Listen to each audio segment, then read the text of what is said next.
Hey everybody, Glenn Hausman here with the one and only Craig Sullivan, and we are continuing our coverage here at Clia's California Lodging Expo and Conference. Craig, you having a good time today? I'm having a great time. And you know what? This is just the golden hour for us because now we get to have conversations with our friends. Oh, well, we said golden hour. I thought you meant it was time to get cocktails.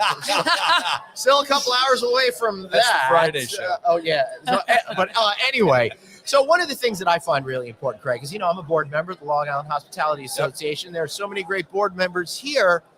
Sometimes you got to, not just talk the talk, but walk the walk. Our next guest here is actually getting involved in politics, became mayor. How cool is that? Bobby Singh Allen. Hi, everyone. How are you? So, Bobby, what community are you mayor of? I totally forgot. I'm so sorry. I am the mayor of the city of Elk Grove, which is right outside Sacramento. That is so cool. Nice. Yeah. You just got elected last year. 2020. Well, it is. We skipped 1 year, so it is like last year. So. We all did. COVID. Yeah, right. So, you're involved in the hospitality industry. So, I got to meet you, I think, through your role here at Clia, right? Yeah, we met, I think, at the lodging conference. Right. We were exhibitors there, so that was the first time I met Glenn Hausman. Yay! Yeah, there you go. So, what made you? What made you, as a person involved in the hospitality industry, want to become mayor of your community? So I'm a firm believer in public service. I've been in politics my entire life in some capacity, whether it was lobbying, campaign, fundraising, all of that fun stuff. But it was an opportunity to really step up and use my lens, representing the small business owners statewide, and really bringing that unique perspective, particularly with what went down with COVID and how it impacted the hospitality industry. I've had a firsthand view of what that impact looks like at the local level. And so I absolutely needed to step up and serve my community. I love that. And Craig, that's what I love is the whole idea of getting in there at the community. We think about things when politics on the national level, but what affects us most is what's happening on the block. Exactly. It's always been that way. It's the grassroots community, and Bobby, you've got a stellar reputation for helping and being the go-to person within the hotel community, especially with, Clia and Clia, the independent lodging industry, and Visit California. Yeah, and Visit California you've been tied to for a very long time, and you look at the amazing work you've done. How do you have time? How do you have time for a job if you're on all these? You see my gray hair? Yeah, right. I don't have time, but if something is important to you, you make time. Yeah. Right. Absolutely. And it doesn't seem to feel like a burden if it's important to you, right? I think it gives you energy unto itself. Absolutely. I'm exhausted. Today's been a very long and successful day. I'm exhausted, but if you want to serve, then if not you, then who? Right. And that's the call to service. You want to be the change you wish to see in the world. So I'm not one that depends on others to lead the way. I lead the way. Right. Yes, you have. You always have. So let me ask you, as a leader, not just a political leader, but also an industry leader, how do we solve our problems with labor? Oh my goodness. You've got a scholarship program. Skynet. Skynet's coming. Yeah. Watch out. The T-1000s are on the loose. She picked up on that. Yeah, I know what that's about here. Schwarzenegger was our governor. Come on now. Right. Of course I know that. So about with scholarship programs and everything else, but how do we take care of that pool of bringing people into our profession and also helping out the community? So. Absolutely. The shortage of labor is, nationwide. Right. And we're hearing from employers, big employers to the small business owners. It's a challenge. Right now you're seeing different hotels, different, other small businesses offering well above minimum wage. And still we're not getting the workforce that we need. So some employers are having to be adapting to this changing climate, which includes modifying some of their operations, reducing some of the services. We just hope that doesn't compromise what the expectations are for the consumers. So it is a balancing act. Unfortunately, we did hear from our schools of hospitality that some of the enrollment has declined in the last 2 years. Significantly. And that frightens me because we obviously want to support and encourage the next generation of hoteliers, and then also be supportive of those that are going into the hospitality industry in general. But it's going to require having that partnership with our schools of hospitality, opening up that pool of that young talent and try to capture them at a young level. And so one of the things we do with Clia is create those partnerships and relationships with our schools of hospitality. And we've had successful students that receive scholarships over the years that have gone on to do wonderful things. They've done stellar things, and I'm so proud of what you guys have accomplished with this program. And we've been lucky enough to have you kick it off the past few years at the California Lodging Investment Conference. That's right. Watching it grow and becoming a part of a bigger part of the community than what it has been. And just kudos to you and the team, David, and everybody else, with Clia for the success that you've had and the awareness that you're bringing to all of us on this topic that we so and we see it as desperately service. need. Our board, we have a dynamic board of directors. We see this as service. Yeah. During COVID, we actually suspended membership dues, but continued the service because we knew that everyone was suffering. Yeah. And we opened up a hotline. We had weekly conference calls with our members to sort of walk them through the ever-changing climate and landscape with the different quarantines, but we wanted to provide supportive services.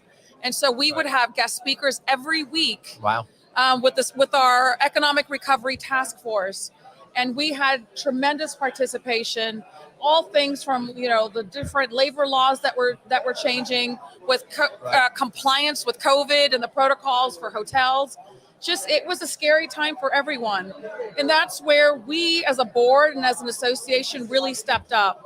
And we stepped up by making sure we were still there, because we're always there in good times, but we wanted to be there in the hardest of times for our members. We saw that as our responsibility. Yes. Thank you for taking that on as your responsibility and everybody on the board.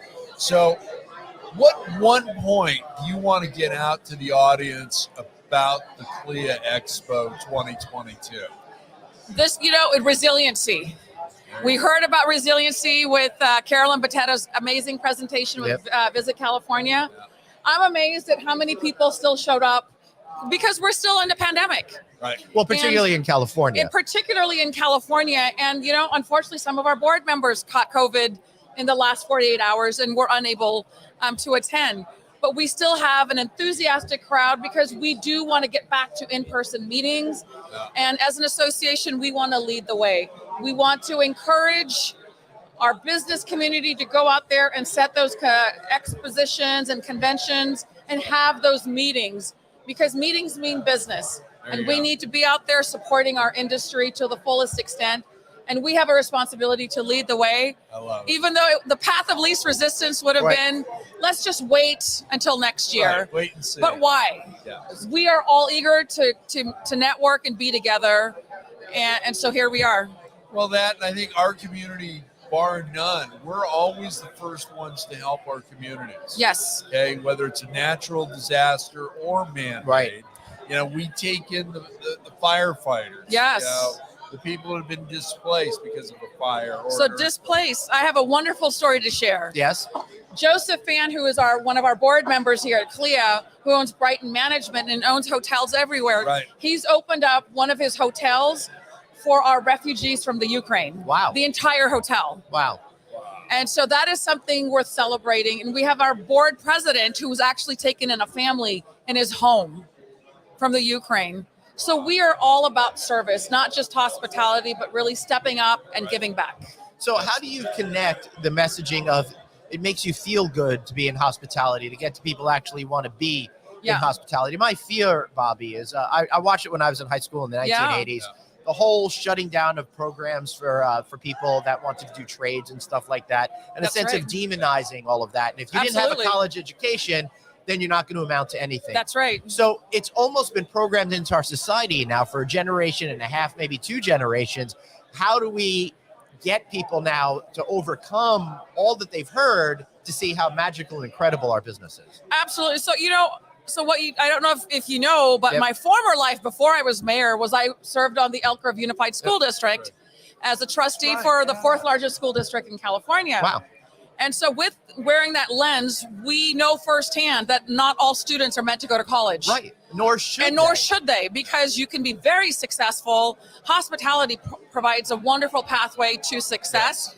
But those schools of hospitalities, those unique programs, in our city, we have a culinary institute in high school.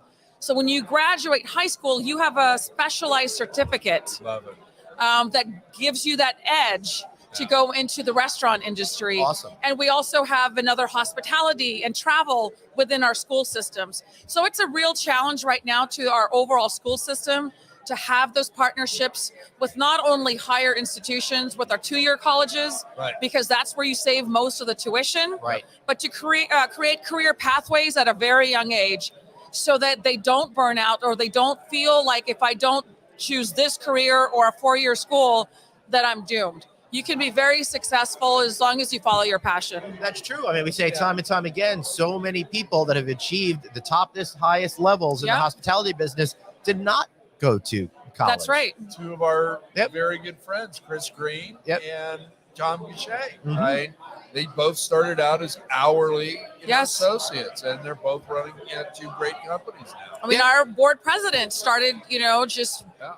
being a busboy, if you will. Yep. And from there, he went on to owning one of the largest management companies. Yeah. All right. So before we wrap up, you're very busy, as you were talking about. You said you're exhausted. How do you stay in good fighting condition? How do you keep mentally strong? Because so many of us are burnt out and feel like we're hitting up against the wall. When Yeah. that's happening to you, how do you get through it? You have to make time for yourself. It's okay to take care of number one, because it's hard to serve and take care of everyone else if you're not taking care of yourself. Right. So allow yourself to have a break, read a good book, feel motivated, energized. I personally like to meditate Yep. and reflect, and I consider myself a lifelong learner. So for me, every opportunity is to learn something new and adapt into whatever I'm doing and take that with me professionally and personally. But you need to be able to put the pause breaks, and then maybe enjoy some of the hotels Right. that whether you own or operate. Go and visit a neighboring property. Just give yourself a respite. Speaking of Especially if it has a spa. yeah, you know? speaking of pause breaks, I saw at a conference, the last conference I was at, they had a pause break where they brought in puppies. Oh, you know what? So I'm working on that Yeah. because I actually just went to Yeah. a conference, U.S. Conference of Mayors, Yep. Yeah. and they had comfort dogs. That Really? and I have to tell you, it changes everything. It does. But anytime I want a comfort dog, I just go on a flight. There are plenty of dogs on these. Bobby St. Allen, anything else before you go?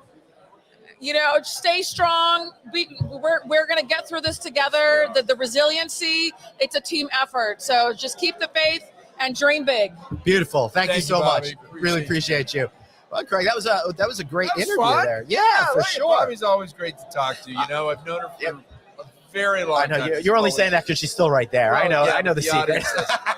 So. All right, we're going to see if there's anyone else we're going to do an interview with. We may be back a little bit later. Stay tuned. Thanks so much for watching. So for Craig and me, ciao.